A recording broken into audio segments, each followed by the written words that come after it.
जय श्री कृष्णा। डेली हिंदू ज्ञान में आप सभी का बहुत बहुत स्वागत है। आज बात करते हैं तुलसा जी के बारे में। तुलसा जी तो करीब करीब सब लोग अपने घरों में लगाते हैं और इनकी देखभाल कैसे करनी है, क्योंकि आजकल सर्दियां चल रही हैं। इसके साथ में तुलसा जी लक्ष्मी जी का रूप मानी जाती हैं और विष्णु जी को बहुत प्रिय हैं।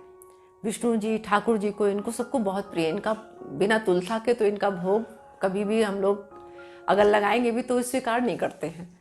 तो तुलसा जी सबके घरों में, सब हिंदू लोगों के घरों में जरूर पाई जाती हैं, सब लगाते हैं। रामा तुलसा, श्यामा तुलसा, दोनों का बराबर ही महत्व है। दोनों में से कोई भी आप लगा सकते हैं। सबसे पहले बात करते हैं कि आजकल सर्दियां चल रही हैं तो तुलसा जी के पत्ते जो है ना वो झड़ने लगते हैं, क्योंकि जो कोहरा होता है, ओस जो गिरती है, ये इनको बहुत नुकसान करती है। तो इनको हम लोग इतने इनकी सेवा करते हैं और इतने जतन से रखते हैं, उसके बावजूद जब ये धीरे धीरे पत्ते इनके झड़ने लगते हैं तो ये बिल्कुल ऐसे हो जाती हैं, मुरझाई सी, मतलब खाली खाली सी। तो हम लोगों को बहुत दुख लगता है। तो आपको आज कुछ ऐसी टिप्स बताने जा रही हूँ जिसको करके आप इनको हरा भरा रख सकते हैं सर्दियों में भी। आपको क्या करना है? आपको करना है कि तुलसा जी को ऐसी जगह पे आपको रखना है, रखिए आप पूर्व और उत्तर की दिशा में ही रखना है आपको, पूरब और ईशान कोण में, या पूरब और दक्षिण की दिशा में भी रख सकते हैं आप इनको। आपको ऐसा रखना है कि सुबह जब सूरज निकले तो उसकी धूप इनको लगे और दिन में इनको खूब अच्छी धूप लगे, कोई परेशानी नहीं है। दिन में धूप इनको पूरी लगनी चाहिए। लेकिन जब रात हो जाए, शाम हो, तो उस टाइम पे इनको आपको बड़ी सी चुन्नी या कोई चीज ऐसी लेके, कोई कपड़ा लेके और उसको पूरा कवर कर देना चाहिए, जिससे कि ठंडी हवाएं जो चलती हैं रात में उनसे इनका बचाव हो सके। जो कोहरा गिरता है वो इनके ऊपर नहीं गिरना चाहिए। तो आप इस तरह से इनको रखिए। और इसके साथ में एक काम और कर सकते हैं। वो क्या करना है, आपको हल्दी लेनी है। हल्दी को 1 चम्मच लीजिए, हल्दी, और 1 मग लीजिए, उसको पानी में घोल के और इनकी जड़ों में आपको थोड़ा थोड़ा सा डालना है, थोड़ा थोड़ा सा डालना है। आप सूखी हल्दी भी वहां जड़ के आसपास छिड़काव कर सकते हैं, क्योंकि जल तो हम इनको रोज चढ़ाते हैं, तो वो जल डालने पे वो जो हल्दी होगी वो धीरे धीरे अंदर चली जाएगी जड़ों में।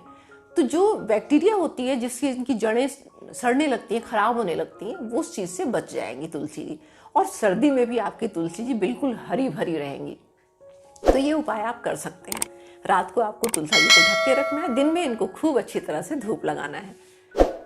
अब बात करते हैं कि तुलसी के जो नियम हैं उसका हमें विशेष ध्यान रखना है। सबसे पहले, सुबह बिना स्नान किए इनको हमें जल कभी नहीं चढ़ाना चाहिए। अगर घर के सब मेंबर जल चढ़ाते हैं तुलसा जी में तो ध्यान रखें, बहुत छोटे बर्तन से चढ़ाएं या थोड़ा थोड़ा सा जल चढ़ाएं, बहुत थोड़ा सा, क्योंकि पानी की ज्यादा मात्रा इनको सुखा देती है। जब तुलसा जी में ज्यादातर मैंने घरों में देखा है कि बड़ा सा लोटा लिया, सब ले आके डाल रहे हैं। पहले घर का कोई मेंबर डाला है, दोबारा फिर दूसरा आदमी गया, तीसरी बार तीसरा गया, तो सब अपना अपना जल पूरा भर भर के लोटा चढ़ा रहे हैं। तो डेली अगर हम सर्दी के दिनों में इतना ज्यादा जल इनको अर्पित करेंगे तो ये फिर इनकी जड़ें जो होती हैं वो सड़नी शुरू हो जाती हैं और तुलसा जी सूख जाती हैं।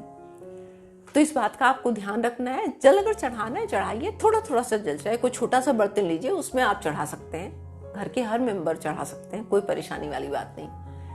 नहा के चढ़ाना है शुद्ध वस्त्र से। हमारे धार्मिक जो पुराण है उसमें तो यहाँ तक लिखा हुआ है कि तुलसा जी को जो जल अर्पित किया जाता है वो एक वस्त्र में अर्पित किया जाता है, बिना सिला हुआ कपड़ा। आपने देखा होगा पहले के जो ऋषि मुनि थे वो एक ही वस्त्र पहनते थे, वो धोती सी पहनते थे, उसी को ऊपर लपेट के ऐसे उसी अवस्था में वो जल को चढ़ाते थे। सूर्य भगवान को भी इसी तरह जल दिया जाता था और तुलसी जी को भी। लेकिन आजकल ये संभव नहीं है, तो आप अपने तरीके से जल दें, लेकिन नहा धो के शुद्ध होके जल दें। और सूर्योदय जब होता है 6 बजे से लेके 7 बजे के बीच में इनको आप जल चढ़ाइए। ऐसा नहीं कि दिन के 12 बज गए तो आप इनको जल अर्पित कर रहे हैं। एक नियम बनाइए, पूजा का आपका एक नियम होना चाहिए, उसी टाइम आपको जल चढ़ाना है। तुलसा जी को जब आप जल अर्पित करें तो उनका मंत्र ओम नमो भगवते वासुदेवाय बोल सकते हैं, या तुलसा महारानी का जो मंत्र है वो बोल सकते हैं। इस तरह से आप उनको जल चढ़ाइए।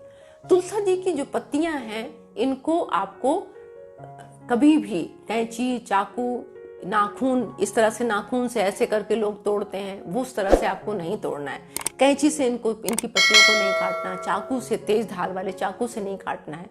जब भी तुलसी की पत्ती आप तोड़ें तो उनकी अनुमति लेके, हाथ जोड़ के उनसे प्रार्थना करें कि आपकी भगवान की सेवा के लिए हम आपको ले जा रहे हैं, आपकी पत्तियां ले रहे हैं, तो उनसे अनुमति मांगें। और भूल के भी रविवार, इतवार का जो दिन होता है, जो संडे का दिन होता है और जो एकादशी का दिन होता है, इस दिन तुलसा जी को नहीं तोड़ना चाहिए। द्वादशी को भी तुलसा जी को नहीं तोड़ते हैं, इनमें जल नहीं चढ़ाना चाहिए, क्योंकि तुलसा जी जो होती हैं वो एकादशी का भगवान के निमित्त बताते हैं कि इस दिन व्रत रखती हैं, तो उनको जल नहीं चढ़ाना चाहिए, उनको डिस्टर्ब नहीं करना होता है। तो ये सब दिन तुलसा जी की, अब भगवान का भोग लगाना है, क्योंकि भगवान तो बिना तुलसा जी के भोग लेते ही नहीं है, वो स्वीकार नहीं करते हैं। तो एक दिन पहले आप तुलसी की पत्तियां तोड़ के और उसके बाद उसको रख लीजिए। कई दिन तक ये तुलसी की जो पत्ती होती है बासी नहीं मानी जाती हैं, तो इसको आप रख सकते हैं। इसके साथ में आपको तुलसा जी को जो रखना है वो आसपास बिल्कुल गंदगी नहीं होनी चाहिए, साफ सुथरी जगह होनी चाहिए। तुलसा जी का जो गमला है उसमें कभी भी पैर स्पर्श, चरण स्पर्श किसी का नहीं होनी चाहिए, वहां झाड़ू से उनका स्पर्श नहीं होना चाहिए। इन सब बातों का आप ध्यान रखिए। जहां कहीं भी तुलसा जी रखी है वहां ऊपर, कई बार ऐसा होता है कि जहां तुलसा जी रखी वहां ऊपर कपड़ा लटका दिया या कपड़ा फैला दिया, उनके पानी जो उसका कपड़े का है वो टपक रहा है, नीचे गिर रहा है। तो मतलब ये शुद्धता का पूरा ध्यान रखना है, शुद्ध होना चाहिए, वो जगह शुद्ध होनी चाहिए, क्योंकि आप वहां पर पूजा अर्चना करते हैं। तो तुलसा जी को एक पवित्र माना गया है। ऐसे उनको इस तरह से नहीं कि सब गमले जैसे रखें, ऐसे उनको हमेशा ऊंचा स्थान दीजिए। गमला जो है उसका एक स्टैंड बनाइए या कुछ ऐसा बना के आप उनको ऊंची जगह पे रखिए, जिससे कि आपके चरण स्पर्श कभी उनसे ना हो पाए। तुलसा जी को आप हल्दी चढ़ा सकते हैं, रोली चढ़ा सकते हैं और उनका भोग भी लगा सकते हैं। आप शाम को तुलसा जी के नीचे दिया भी जला सकते हैं, बहुत ही शुभ माना जाता है। तुलसा जी का शाम को उनके नीचे दिया जलाना बहुत शुभ माना जाता है, क्योंकि लक्ष्मी स्वरूपा मानी गई। इनकी सेवा जितनी आप करते हैं उतनी लक्ष्मी जी प्रसन्न होती हैं और विष्णु जी का भी आशीर्वाद आपको मिलता है। तो ये सब बातें अगर आप ध्यान रखेंगे तो तुलसा जी आपकी हमेशा हरी भरी रहेंगी और आपके घर में हमेशा सुख शांति बनी रहेगी। कहते हैं ना, जिस घर में तुलसी हरी भरी है उस घर में हमेशा सुख शांति बनी रहती है। परिवार में बहुत ज़्यादा कोई बीमारी, परेशानी, अचानक जो परेशानियां आ जाती हैं वो सबसे बचाव होता है। वैसे भी जो तुलसी जी जहाँ पर लगी होती हैं, इनकी इतनी अच्छी खुशबू होती है, इतनी अच्छी इनकी जो ओरा होती है, उससे निगेटिविटी हमारे घर में नहीं आती है। और आप लोगों को सबको पता है, जहाँ अगर तुलसा का पूरा बगीचा अगर आप लगा देते हैं तो फिर मच्छर, मक्खी, कोई भी कीटाणु अंदर नहीं आ सकते हैं आपके घर में। तो ये सब बातें हैं। तुलसा जी आप कोई भी लगा सकते हैं, श्यामा लगा सकते हैं, रामा लगा सकते हैं। तुलसा जी कई बार हम लोग लगाते हैं तो उनकी जो बीज होते हैं, जो धीरे धीरे वो जब बड़ी अवस्था में आ जाती हैं तो उनके ऊपर एक जो है बीज निकलना शुरू हो जाता है, उसको आप ना लगने दीजिए तुलसा जी में। उसको जैसे वो लगना शुरू होते हैं तो उनकी कटिंग आप नीचे से थोड़ा सा करके उनको रखिए, जिससे क्या है वो घना पौधा होगा। नहीं तो वो बाढ़ उनकी जो होती है, बढ़त होती है, वो रुक जाती है। तुलसा जी का पौधा घना नहीं हो पाता है और जब वो बीज निकलने शुरू हो जाते हैं तो वो फिर बढ़नी बंद हो जाती हैं। तुलसा जी के बीज जो होते हैं, कितना भी हम लोग निकाल के रखते हैं फिर भी कोई ना कोई बीज गमले में गिर जाता है और नया पौधा बनने लगता है। तो अगर आपके जैसे बरसातों में तो बहुत सारे होते हैं, वैसे हमारे यहाँ तो अक्सर होते रहते हैं, तो अगर आपके घर में गमलों में तुलसा जी उगाई हैं तो परेशान बिल्कुल मत होइए।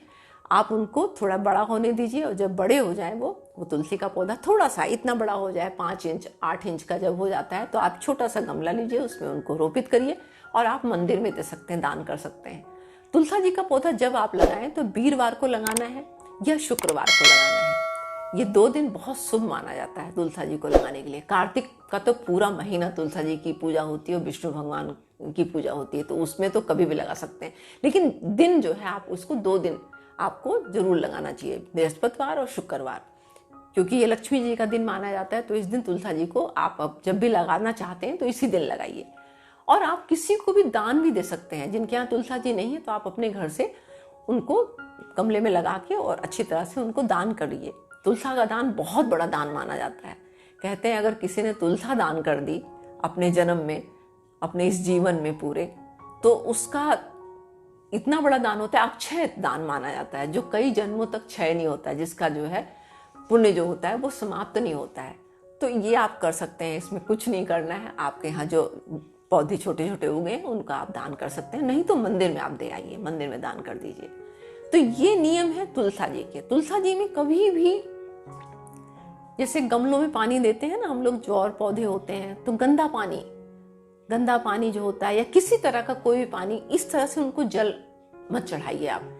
किसी तरह के छींटे उनके ऊपर नहीं जाने चाहिए। हमेशा जब आप उनको जल चढ़ाएं तो पूजा जब करते हैं तभी उनको जल चढ़ाएं। तांबे का लोटा होना चाहिए, पीतल का होना चाहिए या फिर चांदी का होना चाहिए। तांबे का लोटा सबसे शुद्ध माना जाता है, तो तांबे के लोटे में आप उनको जल चढ़ा सकते हैं, भोग लगा सकते हैं और पूजा भी कर सकते हैं, उनकी आरती वगैरह भी कर सकते हैं। तो ये बातें आप तुलसा जी के बारे में ध्यान रखिए। और मेरी वीडियो अगर आप लोगों को पसंद आती है तो प्लीज़ इसको लाइक करें, शेयर करें और सब्सक्राइब भी जरूर करें। मिलती हूँ नई जानकारी में, नई वीडियो के साथ। तब तक के लिए नमस्कार।